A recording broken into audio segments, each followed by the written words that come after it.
विनाश हो जाएगा। प्रेम किसने किया था पराई नारी से? प्रीत किसने लगाई थी? सुनो, प्रीत करी थी भाई रावण ने सीता को अरे लायो। अरे प्रीत करी थी भाई रावण ने सीता को अरे लायो। और अरे सोने की लंका राख में मिल गई तल को नाश करायो।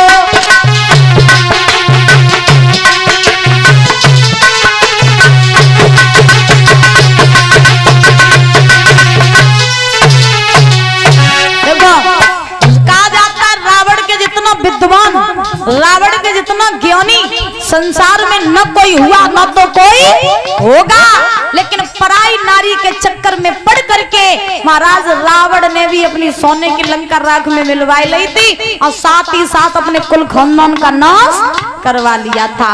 और कहा तो यहाँ तक जाता है भैया, अरे तू सपन मिले सवेरे सवेरे,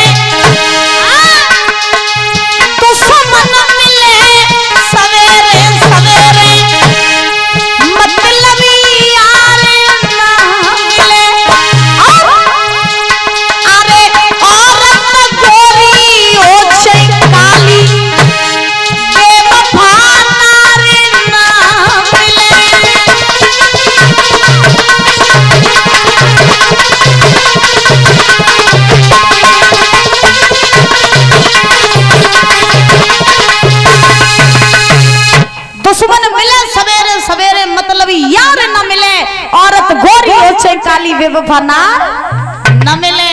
और देखो पराई नारी से प्रेम करोगे तो आपका विनाश हो जाएगा, इसमें कोई भी शक वाली बात नहीं।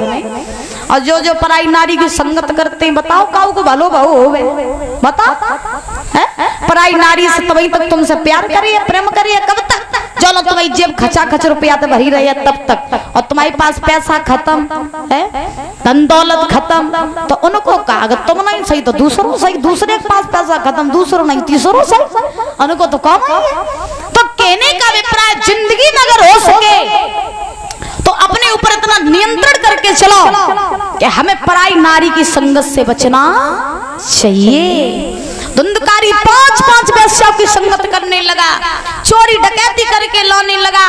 एक बार वैश्यों ने सोचा, बेना बहुत बड़ा पापी है, जने अपनी मैया को मारो, जने बाबा को मारो, जो अपने अम्मा दद्दा को ना बहु हमाओ तुम कहा वैसे है ना। आपके बारे में लोग क्या सोचते हैं ये उनकी सोच है, लेकिन आप कभी भी किसी के बारे में बुरा न सोचो, क्योंकि ध्यान रखना जो आगे बढ़ता रहता है ना, जो आगे बढ़ता है उसको गिराने वाले 1000 होते हैं और उठाने वाले 10 होते हैं। एक बात मेरी याद रख लेना, इंसान जब आगे बढ़ता रहता है, आगे बढ़ेगा तो उस इंसान को परीक्षक जी गिराने वाले 1000 होंगे और उठाने वाले 10 होंगे। तो और एक बात याद रखना, जो व्यक्ति सहनशील होता है, जो व्यक्ति का आचरण अच्छा होता है, जो किसी से मतलब नहीं रखता है, वो महाराज सीधा निकल जाता है, और भौंकने वाले तो भौंकते ही रहते हैं। एक ही जिंदगी का महाराज रूल बनाओ, कौन सा? कि हमें अगर दुनिया में रहना है और हमें अगर आगे बढ़ना है तो हमें लोगों की बात को सुनना भी पड़ेगा, लोगों की बात को सहना भी पड़ेगा। और अगर तुम्हें अपना लक्ष्य प्राप्त करना है तो तुम्हें किसी की बात न सुन के आगे बढ़ना होगा। और अगर तुम संसार की बातों में आकर के तुम अपना लक्ष्य भूल गए तो ध्यान रखना तुम कभी भी आगे बढ़ नहीं पाओगे। और आज के लोग ये कहते हैं कि हम अगर ऐसा काम करेंगे तो दुनिया क्या सोचेगी, लोग क्या सोचेंगे। सुनो, यही लोग दुनिया वाले तुम्हारी बुराई करने वाले और यही तुम्हारी भलाई करने वाले हैं। तो इसलिए ये मत सोचो कि दुनिया हमारे बारे में क्या सोचेगी।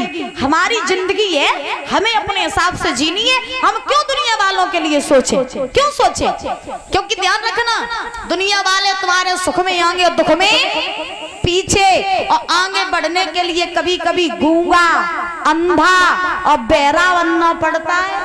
हाँ, अगर तुमसे लोगों ने ये कह दिया भैया तुम पीछे आ जाओ, ये इस रास्ते पर ना जाओ, रास्ता बड़ा ही खतरनाक है। तो सुनो, अगर तुम वापस दुनिया वालों के कहने से लौट आओगे तो तुम कभी भी आगे नहीं बढ़ पाओगे। एक बार की हम आपको बात बताएं, बहुत सुंदर दृष्टांत है, ध्यान से सुन लेना। एक बार बुजुर्गों, एक मेढकों का झुंड था, मेढकों का। तो मेढकों का झुंड था तो बहुत से मेढक इकट्ठे महाराज बैठे हुए थे एक पहाड़ के नीचे बैठे थे, पहाड़ के पास में। अब वो मेढक आपस में सोच रहे हैं कि इस पहाड़ की चोटी पर कौन चढ़ेगा। मेढक जितने भी हैं वो सब सोच रहे हैं कि इस पहाड़ की चोटी पर कौन चढ़ेगा। तो कोई कहने लगा हम चढ़ेंगे, कोई कहने लगा हम चढ़ेंगे। तो सारे मेढक जो रहे तो सब एक साथ चढ़ने लगे उस पहाड़ पर। बड़े ध्यान से सुन लेना मेरी बात को और इस बात को समझना भी।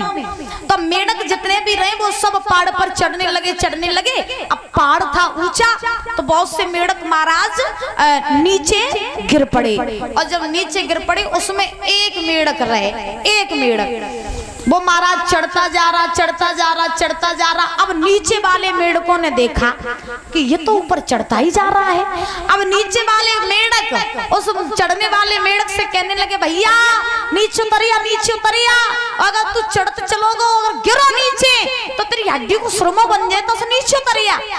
अब वो जो मेढक चढ़ रहा था वो ऊपर से देख रहा कि ये नीचे वाले मेढक हमसे कुछ कह रहे हैं। अब वो मेढक जो नीचे वाले थे वो क्या कह रहे थे उससे, भैया तू नीचे उतरिया। अब वो जो चढ़ रहा था वो ये सोच रहा था कि नीचे वाले मेढक जका भैया तू चढ़ जा। हाँ, अब वो मेढक जो था वो चढ़ता जा रहा। नीचे वाले कह रहे कि तू नीचे उतरा, नीचे आ जा, लेकिन वो सुन नहीं रहा था। चढ़ता गया। चढ़ते वो पहाड़ की सबसे ऊंची चोटी पर पहुंच गया। और जब वो सबसे ऊंची चोटी पर पहुंचा तो वो क्यों पहुंच गया, क्योंकि वो मेढक कानों से बहरा था इसलिए वो ऊपर चढ़ गया।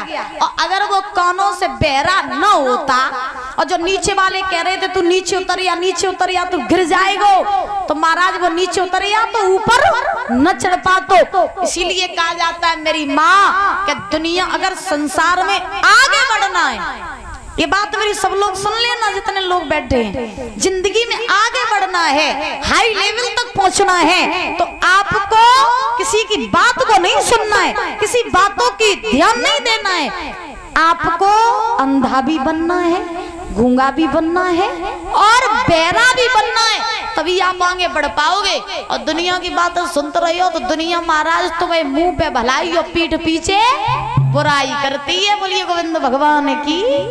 तो दुनिया की बातों में नहीं आना चाहिए। अब युधिष्ठिर ने पितामह भीष्म से कहा बाबा अगर मेरे भैया दुर्योधन मेरे साथ बुरा करना चाहता है ये उसका कर्म है, लेकिन मैं जरूर जाऊंगा। पांचों पांडव चले, दुर्योधन की सभा में पहुंचे। दुर्योधन ने आसन लगाया, पांचों पांडवों को बैठाया। बैठाने के बाद में अब दुर्योधन ने जवाब दिया भैया हम जुआ का खेल खेलना चाहते हैं। बोले खेल लो। खेल की तैयारियां हुई, शकुनी कौरवों की तरफ हो गई, पांडव एक तरफ हो गए। पहला दाव खेला तो पहले दाव में युधिष्ठिर ने अपने मेल दुमेला लगाई, धन दौलत लगाई। शकुनी ने कपट का पासा फेंका, फेंक करके महाराज धन दौलत छीन ली। दूसरे दाव की बारी आई, दूसरे दाव में युधिष्ठिर ने खुद को दाव पे लगाया। मामा शकुनी ने कपट का पासा फेंका, फेंक करके महाराज युधिष्ठिर को भी जीत लिया। फिर युधिष्ठिर ने अपने भाइयों को दाव पे लगाया। शकुनी ने कपट का पासा फेंका, चारों भाइयों को भी जीत लिया। पांचों पांडव दुर्योधन के दास बन गए। अब शकुनी ने दुर्योधन की इस तरफ इशारा किया, अब क्या कर रहे हो, लगी लग द्रौपदी को भी मांग लो। तो उसी समय दुर्योधन ने युधिष्ठिर से कहा भैया तुम दाव पे लग गए, तुम्हारे भाई लग गए, तुम्हारे मेल दुमेला धन दौलत सब लग गई, अब कुछ है? युधिष्ठिर बोले अब तो कुछ नहीं है। बोले अब तो सबसे कीमती चीज है तुम्हारे पास, क्या? द्रौपदी। भीम ने सुना कि दुर्योधन द्रौपदी की बात कर रहा है। भीम खड़े हुए बोले जहां खड़ा है भाई बैठ जा, अगर तूने तुम्हारा अपनी जुबान से द्रौपदी का नाम लिया तो मैं तेरी जुबान को खींच डालूंगा। जो तेरी मां समान भाभी है उस द्रौपदी को तू सभा बीच में बुलाएगा और बुला करके उसको तू दांव पे लगवाएगा, मार डालेगा हम तुझे अगर तूने तुम्हारा द्रौपदी का नाम लिया तो। दुर्योधन कहने लगे बैठ जाओ, ज्यादा न उछलो। क्यों? क्योंकि अब तुम्हारा कोई अधिकार नहीं है जो तुम हमसे बोल पाओ। बैठ जाओ चुपचाप। युधिष्ठिर ने भीम को बैठा ला। अब युधिष्ठिर ने द्रौपदी को भी दांव पे लगाया तो द्रौपदी को भी हार गए। उसी समय आज दुर्योधन ने दुशासन को बुलाया, जवाब दिया, सुनो भैया देरी न करो, चले जाओ और जा करके द्रौपदी को खींच करके सभा बीच में ले आओ। पल पल होती अबेर करो मत देर महल पहुंचइयो और के सब पकड़ के खींच द्रौपदी सभा बीच में लियो।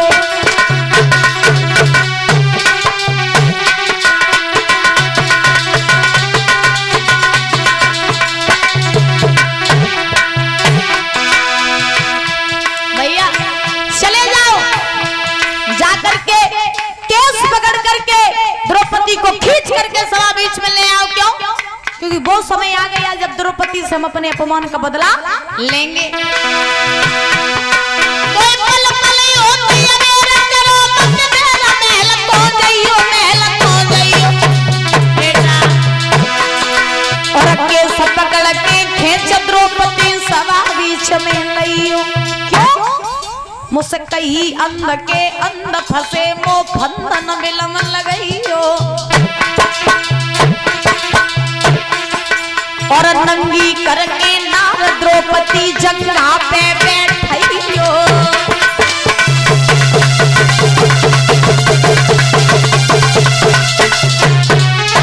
ऐसा ही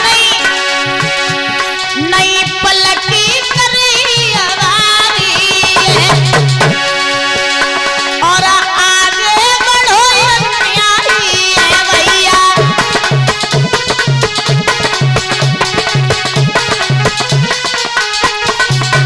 नहीं पलटी करी अवारी और आगे बढ़ो अन्यायी है। बोलो